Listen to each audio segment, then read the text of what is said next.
ડાંગરના પાકના ઉત્પાદનમાં હેક્ટેર દીઠ 74,680 રૂપિયા ઉત્પાદન ખર્ચ આવે છે, જ્યારે પંજાબના માન સરકારે ખેડૂતના ગળા દબાવીને 24,680ના નુકસાની કરીને પંજાબના ખેડૂતને 50,000 રૂપિયા વળતર આપ્યા છે અને ડિગ્રી ચોર ફાંકા ફૌજદાર કેજરીવાલ સામે 75 ડિગ્રી નમવાવાળા ગોપાલ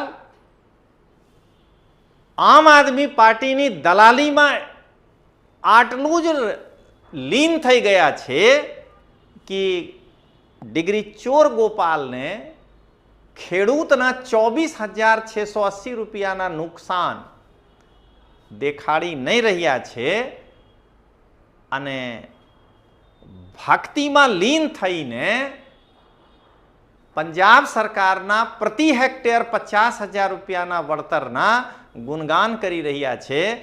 આને કહેવાય ગુલામી અને અન્નદાતા સાથે ગદ્દારી. આજથી ગોપાલ અન્નદાતા સાથે ગદ્દારી કર્યા છે.